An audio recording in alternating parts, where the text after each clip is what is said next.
Welcome back on my channel. Navratri के तीसरे दिन चंद्रघंटा माता की पूजा की जाती है। ये देवी माँ की तीसरी स्वरूप कहलाती हैं। चंद्रघंटा माता के मस्तक पर घंटे के आकार का आधा चंद्रमा है, इसीलिए उन्हें चंद्रघंटा माता के नाम से जाना जाता है। चंद्रघंटा माता के 10 हाथ हैं और उनके हाथों में अलग अलग प्रकार के अस्त्र शस्त्र हैं और वो शेर की सवारी करती हैं। चंद्रघंटा माता बहुत ही कल्याणकारी हैं और जो भी भक्त इनकी श्रद्धा से पूरी पूजा करता है वो उनके सारे कष्टों को हल लेती हैं और सभी प्रकार के सुख प्रदान करती हैं। पौराणिक कथा के अनुसार ऐसा कहा जाता है कि महिषासुर नामक असुर था। वह देवताओं को युद्ध में पराजित करके उनके सिंहासन को छीन ले रहा था। यहाँ तक कि महिषासुर ने इंद्रदेव को भी युद्ध में पराजित कर दिया और उनसे उनका स्वर्ग भी छीन लिया। आखिरकार सारे देवतागण महिषासुर से बहुत ही ज़्यादा परेशान हो गए और सारे देवतागण परेशान होकर त्रिदेव ब्रह्मा, विष्णु और महेश के पास पहुँचे। तब जैसे ही सारे देवताओं ने महिषासुर के बारे में त्रिदेव को बताया तो ब्रह्मा, विष्णु और महेश बहुत ही ज़्यादा क्रोधित हुए और उनके क्रोध की ऊर्जा से एक देवी उत्पन्न हुई।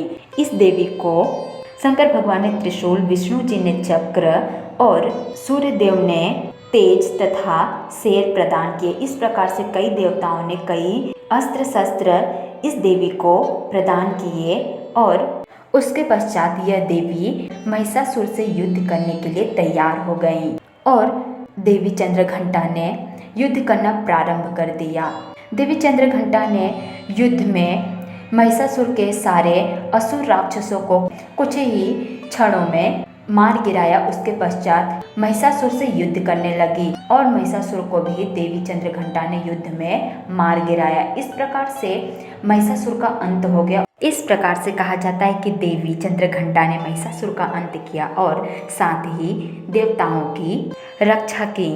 कहा जाता है कि देवी चंद्रघंटा के घंटे की आवाज से ही सारे राक्षस और असुर दूर भागने लगते हैं।